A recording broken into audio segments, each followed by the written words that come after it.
A man named Enoch walks into the water one day and vanishes off the face of the earth.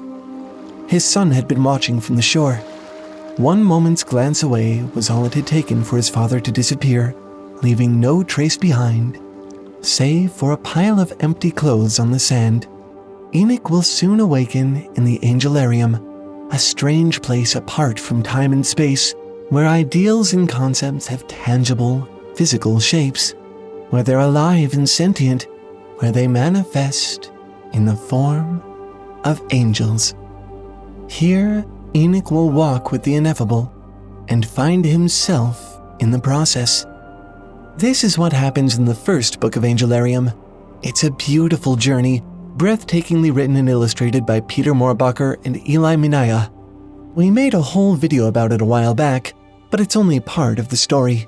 The transcendent, existentially significant part. The part that will make you think about your place in the cosmos and how much of your experience is the experience of the universe itself. It is a journey through the tree of life. The second book is much darker. It's a story that takes us down into the tree's roots, where they wind into the dirt and shadows, out of the realm of the divine and into the world of mankind. When Enoch ascends into the Angelarium, a sort of cosmic trade takes place. One human, called to experience the ineffable, and 200 angels descending to see the material world firsthand. The first book tells us of a mortal confronting the divine. But what happens when you make an angel live like a human?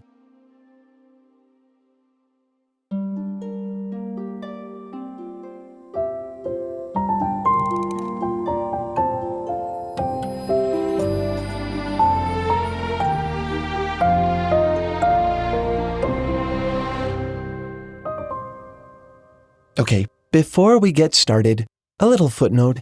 These are big stories, full of incredible art and complex plot movements. We've done our best to summarize them in this and our last Angelarium video, but there was just no way to fit everything. Fortunately, the artist behind Angelarium has been working with us on this project. He actually did the thumbnails for this and our first Angelarium video, and now he's offering both Angelarium books for cheaper than anywhere else on the internet. Visit angelarium.shop and use code TALEFoundry to get both books for just $56. Not $56 a piece, $56 for both together. These are some of the most beautiful art books you'll ever own, and by far the best way to get the full experience. Now, on to the story. Before a man meets the world, he must first meet himself. That's what Methuselah's father used to tell him. And now, it is also perhaps the only clue he has to understanding what's just happened. It had all started that morning in the gray pre-dawn while the village slept. He had seen his father leaving the family tent and decided to follow. It felt like a game to him, trailing as far back as he could, ducking and hiding to avoid being seen, following by the sight of his father's strong shoulders and familiar gait. But as they moved past the smoking fires that keep vigil through the night, beyond the fields where the village gathers to talk and harvest and sing, and finally out to the water's edge, it slowly became clear that something out of the ordinary was happening. Even at 9 years old, Methuselah could see that. Out in the water, a stranger beckoned to his father, someone vaguely familiar, and yet like no one Methuselah had ever seen before. An ethereal figure with long, colorless robes that seemed almost to glow. His father had undressed, waded out into the water, and then there had been another glow from above, bright enough to steal his gaze from the spectacle unfolding before him. The sun was suddenly no longer alone in the sky. A single comet streaked across the horizon, and then the heavens seemed to open up, revealing all the stars in the night sky behind. One by one, they followed the comet. The stars themselves were falling down to Earth. The first of the comets had crashed nearby, filling the world momentarily with light and sound. Close enough for Methuselah to see as the dust of the impact settled, as the light lifted from his eyes. a shadow emerging from the place the comet had landed. The shadow of a man, or something else? A creature with skin as white as bone and the thick horns of a bull curling up from its head. An angel, Methuselah decides. An angel come down to earth, and now, in the place where his father and the mysterious stranger had been, placid water, they have gone someplace else, leaving him here with the angels. The first angel to fall is Samyaza, angel of pride. First, so he calls himself king and lays the path for all his brothers. As they descend to earth, he gives them their names. The childlike Kokabil, angel of stars, who sees visions in the night sky. The sensational Barakil, angel of lightning. Sathariel, angel of deception. Azazel, angel of sacrifices. Zakil, angel of purity. Sariel, angel of the waning moon. Amros, angel of undoing. Samshil, angel of the eclipse. Af, angel of anger. Asbiel, angel of ruin. 200 angels enter the world of man, and 200 Samyaza names, a host of powerful otherworldly beings made mortal for the first time. Immediately, they see themselves in a role different from that of humanity. With all their might and majesty, they proclaim themselves the caretakers and rulers of this world. Angels, but also watchers, to look after humanity as a shepherd would his sheep. Almost immediately, they begin to alter the world how they see fit. Zakil, angel of purity, pours his blood into the rivers to cleanse them of disease and microscopic life. Samshil, angel of the eclipse, teaches men to cultivate the fields. Af, angel of anger, teaches them the art of combat, although he has a bad habit of pushing his students too hard and killing them in the process. The death of a child under his tutelage is a first grim demonstration of the sheer power the angels possess, not just to help, but to harm mankind. A fearsome reputation for the angels to gain. For the humans, a moment of realization. But of course, the angels mean well, and as a proof of this, Armoros, the angel of undoing, carves the names of all 200 of his brethren into stone as an offering to mankind. A pact of trust. The angels, after all, are embodiments of concepts, and just as with any concept, to know its name is to understand it, to hold it in your hands, wield it. To know an angel's name is to have power over it. The stones bearing their names are erected together into a forest of monoliths, a physical check on their power, a promise that is more than a promise. Their rule will be benevolent and magnanimous. That much is guaranteed. Yet, despite bringing a brief window of golden prosperity to earth, all is not well for the Watchers. Azazel, angel of sacrifices, reads calamity in the entrails of a goat. Kokabil, angel of stars, reads a grim omen in the night sky, a coming disaster, a great wave which will surge forth to bury them all. Even with the great powers at their disposal, the Watchers have begun to realize something. Mortality also means limitations. Barakil, angel of lightning, has always been a bit of a rock star. The rituals he performs are the object of admiration for anyone who sees them. Tonight, he mounts a makeshift stage before an awed human crowd. He grins an eerily wide, wild grin. Right here, right now, he's going to unveil a new demonstration of the Watcher's power. Tonight, he will tame the lightning itself, harness it for mankind to use, create the first battery. The air fills with a hum. The crowd stares as he reaches to the sky. The bolt reaches down. He strains to lock fingers with it. And, in the same instant, he vanishes, vaporized in a blinding crack of light. The stage bursts into flame. The crowd scatters, all except for his brother, the angel of sacrifices, Azazel, who had been watching. Now he stands alone, looking over the remains of his brother's failure. He is one of the few angels to mourn the loss. It marks a change. The Watchers are ideas incarnate, and ideas cannot die, but this is proof that their bodies can suffer, be destroyed, unwoven and sent back to the namelessness of the night sky. For the first time, they must truly reckon with the mortality they've entered into, and what that means. For the first time, they have something to fear. Time passes, and things look no better. Inside his tent, King Samyaza is lost in his brooding. Outside, a different kind of storm is raging. A rainstorm. It's been raining for 3 days in a row now, which isn't particularly concerning all by itself, except for the omens. There had been Kokabil's vision of the wave, and now Asbil, the kindly angel of ruin, keeps babbling on and on about a vision of some kind of coming flood. That alone is disturbing to the angels, but it's also alarming to the humans.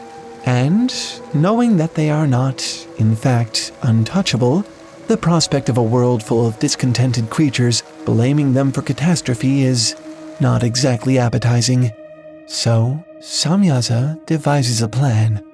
One night, Asbil returns home to find Cethariel, angel of deception, waiting for him with a warm cup of tea, a kindly gesture for the tormented Asbil.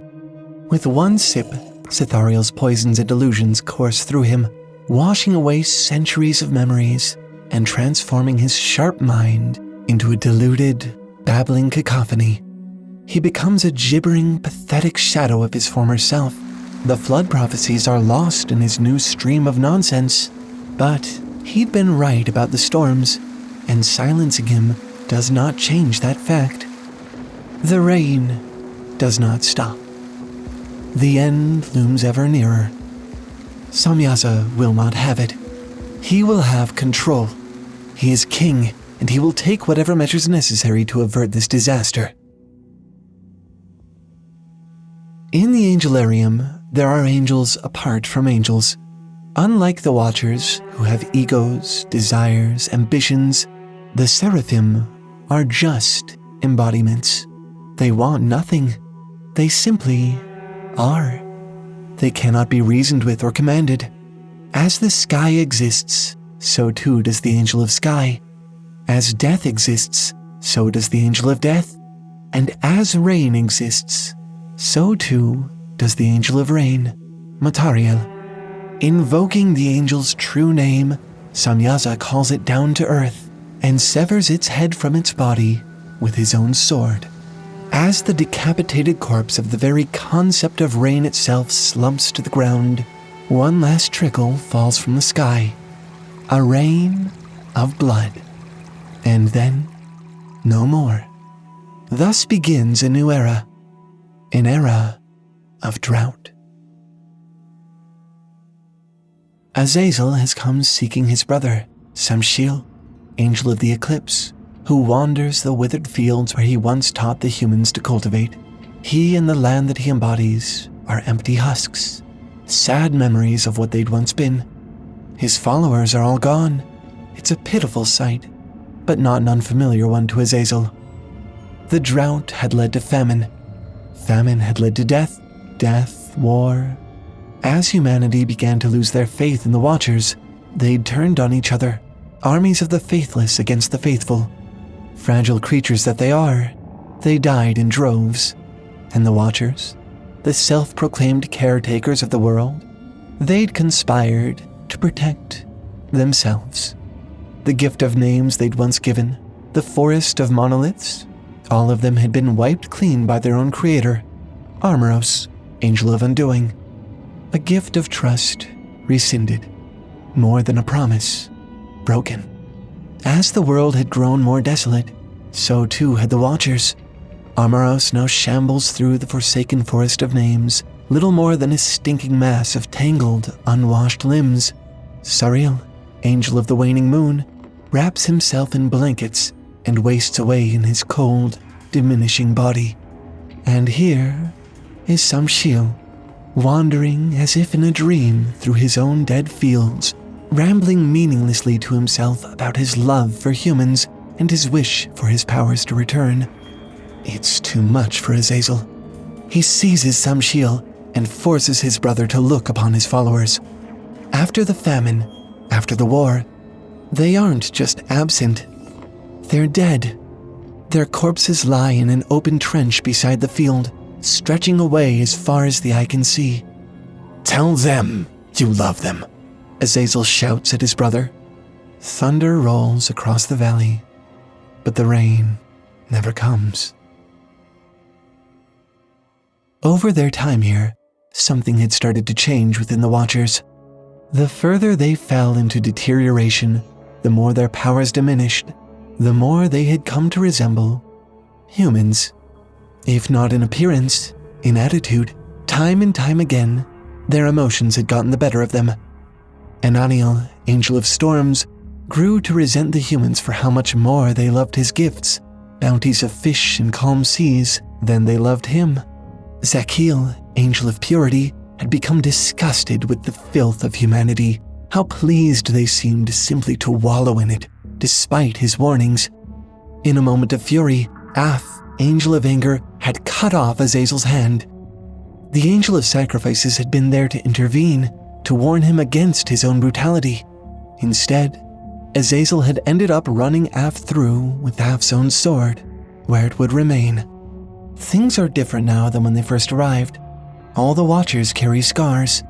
They are, all of them, maimed and weakened, shadows of their former glory. Azazel is missing a hand. Af is skewered on his own sword. Asbiel has become a mad, raving wanderer. Some of them have been killed. Some of them have simply vanished altogether. As the war rages on, as famine continues to ravage their lands, as they continue to fall in their own new ways, the fear takes hold of them. They sense an end in sight. Not just an end to their rule, but an end to what they are. As always, Samyaza has an answer. Azazel had always been the most human of the Watchers. He'd always nursed an equal love for mankind and his brothers.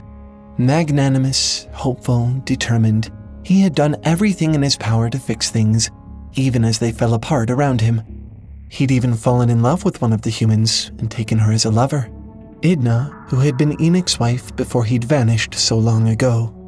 This, now, is King Samyaza's answer. He gathers the Watchers together in his great hall, Azazel at his right hand. Here, he declares that they will all take an oath that will bind them together to one purpose, to seek salvation from their coming demise. If not for themselves, then at least for their children. For, you see, he has found a human bride for each and every one of the Watchers. To preserve themselves, they will take one final, desperate step toward humanity. This is only the second book in the trilogy. As all of this unfolds, Enoch is watching from the Angelarium. Near the book's end, he offers to give up his humanity and become one of the Seraphim in order to right the damage the Watchers have done. But that is another story for another time. This story, the story of these fallen angels come down to earth to discover their mortality, to experience failure after failure, agony after agony. It's a parallel to the first book, the dark reflection of the tale of humanity rising to discover the divine. As Enoch travels the Angelarium to ruminate on the infinite, he leaves all earthly shadows behind. At the same time, the angels fall down to embody the shadows of the mundane and the human. As the angels struggle to understand their new place in the cosmos, they reflect that same struggle in humanity. Both journeys are important, but here, in the Book of Watchers, we receive a stark reminder that, as beautiful as Enoch's journey through the cosmic and the ideal is, the journey through mortality and all its shadows is the harder path. Falling to earth, the angels know for the first time what it's like to stink, to suffer, to fail, to fear. The journeys up and down are like mirrors of each other, equally important, because the universe is made of both divine light and earthly shadows. Of course, what we've shared here is only what we could squeeze into this video. There are 2 whole Angelarium books, and what we just told you is really only a portion of the second one. If you liked this video, you need to read the books. They have tons of art we didn't have time to show here, angels we didn't have time to name, stories we didn't even touch on. They are some of the most fabulous art books you will ever own, if you can get your hands on them. On Amazon and eBay, these things are listed for hundreds, if not thousands of dollars each. But we know the artist. Peter Mohrbacher personally created the thumbnails for both of our videos, and now, in one of the coolest twists of fate ever, he's actually sponsoring this video. A little unreal, right? A YouTube channel pouring out love for an artist's work, and that artist pouring out support for the channel? You don't see it often. Over on the official store at the website Angelarium.shop, you can usually get each book for $40, which is still a great price, but it gets better.